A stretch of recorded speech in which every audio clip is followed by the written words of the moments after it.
The horrification of our childhood characters is a genre that has ingrained itself in internet culture, contorting our favorite TV show, movie, and video game characters into gruesome, unsettling, and spine-chilling series, monstrosities unrecognizable as something that was even tailored towards children at one point. But why is that?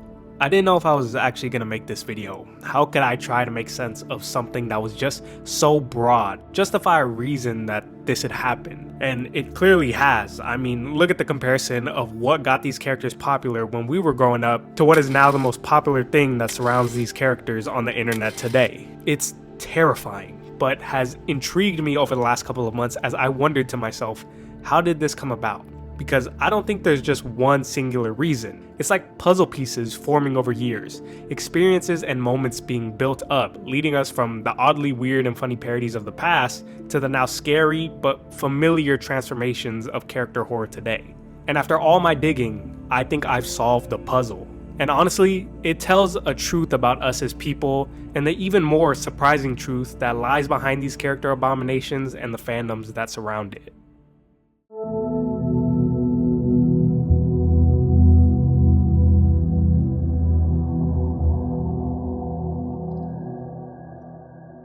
Like any historian, to get the answers to questions posed today, we must first look at how we reached the position in the first place. How did we as a society change the view of these classic characters from this to this? We have to understand, doing something like this isn't new. Taking a beloved character or idea and warping it into a corrupt and completely different counterpart has been something that's far preceded even the internet.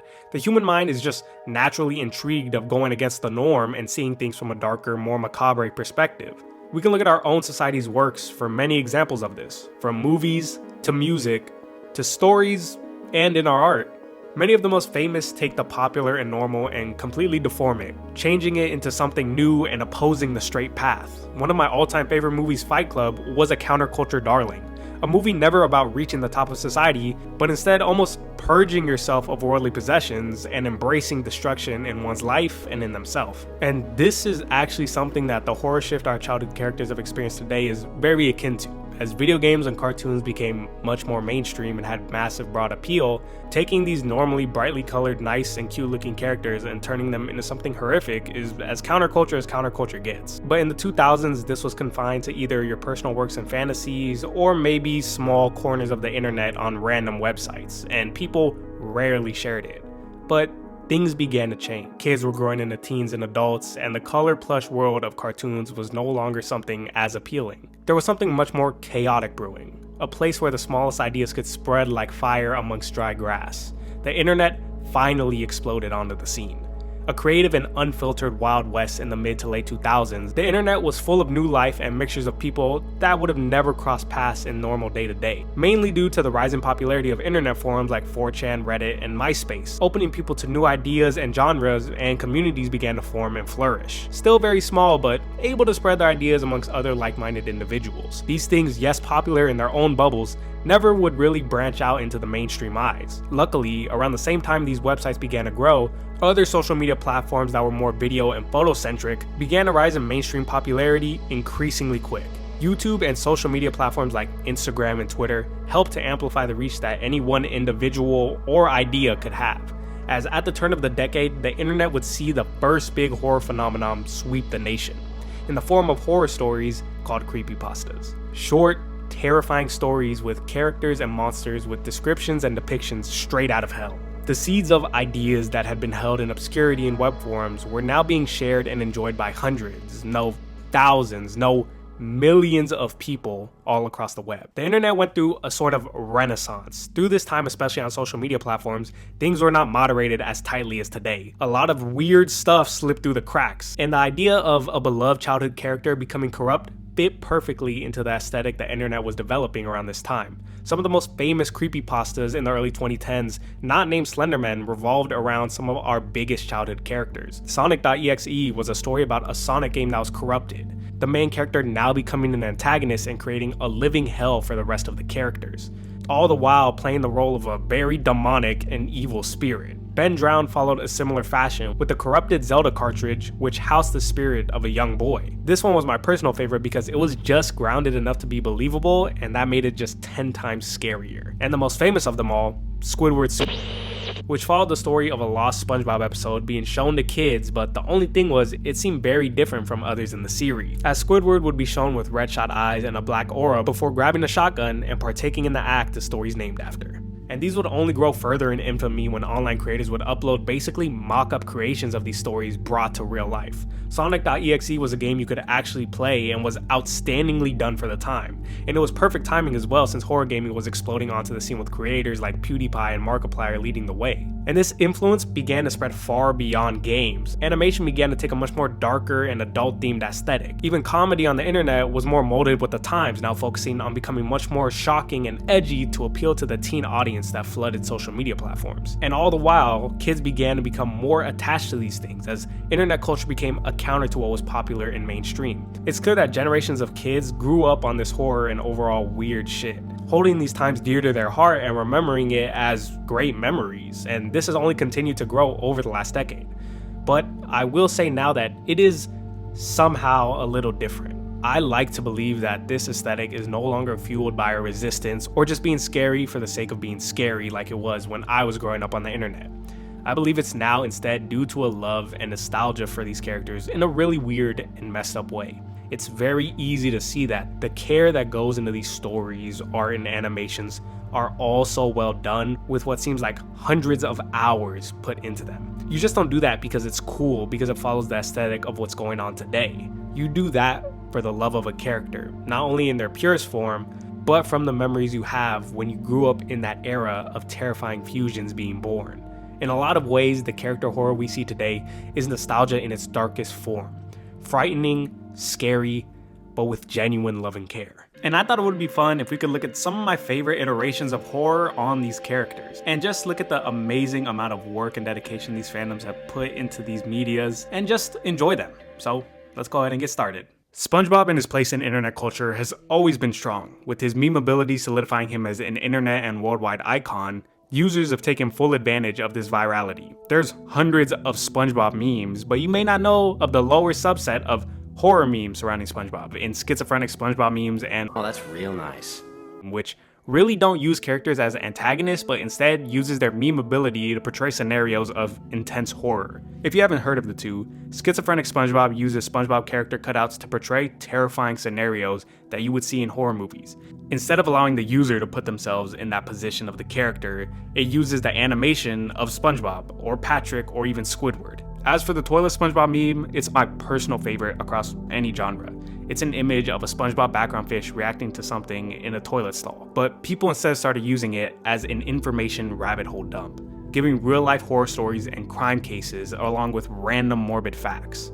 Some of them aren't even real, but still haunting. But there are other medias that actually use the character in stories. But what's very interesting with SpongeBob and his horror counterparts is that most of the stories don't actually put him as the antagonist. A lot of the time, he is seen as the victim of other established characters' wrongdoings. And I think this is because of the way these personalities are portrayed throughout the series and embedded in people's minds. SpongeBob is such a lovable and dumb character, so giving him an intent of malice just wouldn't fit his persona. Even if you were to disfigure him or change his entire being in some way, it just doesn't feel like SpongeBob, which may easily pull you out of a story entirely. Compared to other characters in the series who have actual immoral acts shown on television, exaggerating these character flaws could see them fall more in line with horrific consequences. Mr. Krabs is a very greedy character and would do anything to make money, and he does not shy away from displaying this. He's sold SpongeBob's soul for pennies, worked his employees to the bone, and has even been willing to feed them to bloodthirsty clams just for $1. So by amplifying this greed, you can have an incredibly interesting story, and that is exactly what is shown in The Secret Formula by Marcus Yu, a 13-part miniseries that follows what happens when Plankton finally finds the secret to the Krabby Patty formula. Following similarly to the episode Plankton's Army, when he is finally able to get his hands on the formula with the help of his family he recruited, he sees that it's actually made of plankton, sending him running away in fear. That of course is a ruse, unlike in this story. It seems that the secret to those delicious Krabby Patties was a lot more than just plankton.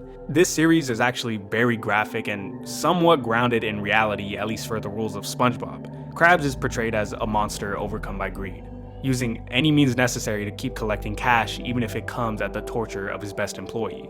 Spoilers ahead for everything I talk about too.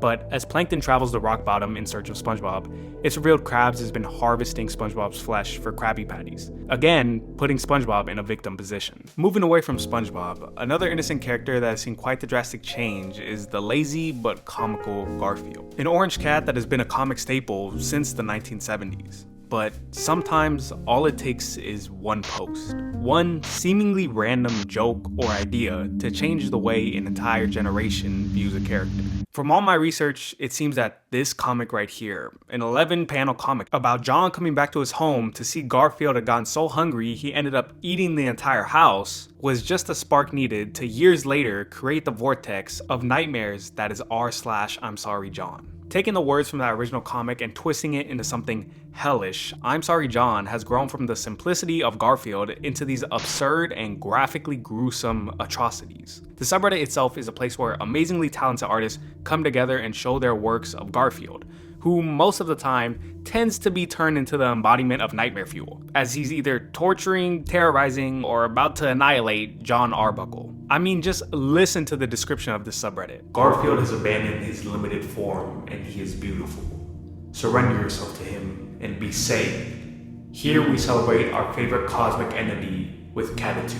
This version of Garfield even has its own name, mostly being referred to as Gorefield due to the gory nature that many of these drawings take on. These images have spread like wildfire across the internet, and have spawned amazing series like Garfield's Game Boys on YouTube, which takes these images and puts them into an old 2D pixel game world, where you watch in horror as John tries to survive the onslaught of ever-changing Garfields. These are terrifying, but unbelievably cool. If you are into the dark and grotesque body horror, these will be right up your alley, and I honestly believe that the grand appeal of this is just to see how far someone can stretch this idea. How much more detailed, grand, and disturbing can they push an orange cartoon cat?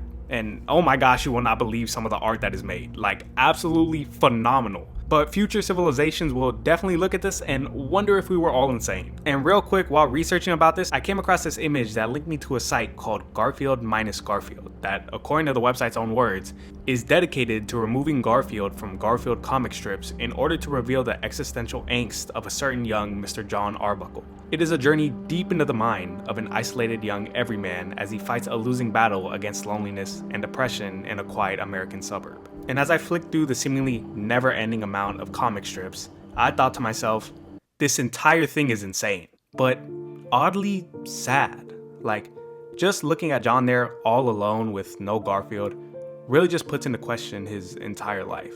Like, really imagine a grown man talking to a cat. All these jokes, all these things, problems in his life, he comes to his cat to talk about. It really is pretty lonely. I mean, I guess that's what the site was made for. It really makes you think. I can admire that and the dedication, since Dan Walsh, the creator of the site, has had this thing going since 2008. Damn. Sonic is another character that has seen huge changes throughout the last decade and a half, but right now, he's kind of in a weird place, because Shin Sonic is one of the most refreshing and surprising horror series to come out this year, and its popularity has basically reinvigorated Sonic horror again. With so much original content surrounding that particular character, it's honestly great to see, but also really weird because it has become sort of popular with YouTube kids. Like, I don't know why, but it has been able to cross the bridge that only so few before it have done. Like, the most popular Shin Sonic media right now is an animated kids music video. Anyways, besides that, Shin Sonic is an analog style horror series that follows Sonic as he transforms from his normal, well, whatever this is, into a giant Godzilla-like monster, hence the name Shin. Named after Shin Godzilla, who is a super mutated version of Godzilla who keeps getting bigger, stronger, more powerful, and absolutely terrifying. And don't let that analog horror part fool you too. This series is so much more than that, crossing medias into full-on animation, live action sections, and amazing artwork jump scares. It's all so well done, there's a reason the series is as big as it is. Created by Evan Nemus, it's genuinely terrifying and doesn't rely on old Sonic horror tropes of just using gameplay footage as the backdrop for frights. Even though when it does momentarily do that, it's chilling. The story itself follows accounts of Sonic in the real world kidnapping people and causing havoc everywhere, as he is apparently after the 7 Chaos Emeralds and is getting bigger and bigger with each passing day, with no one to oppose his rule as he's either taken out or taken over every other character in the series, except for our last hope, Knuckles. It's probably the biggest Sonic horror thing going on in the last 5 years, and I was hooked as soon as I saw it. I hope y'all enjoyed. The things I said in this video really applied to all of our childhood characters, but I just started getting so hooked in with the rabbit hole of SpongeBob, Sonic, and Garfield since they have so much great things coming out around them and are probably the faces of this horrification. But honestly, this spans everyone. You can look up any character and find scary series, art, animation, stories now more than ever. But otherwise than that, thanks for watching, and I'll see y'all in the next one.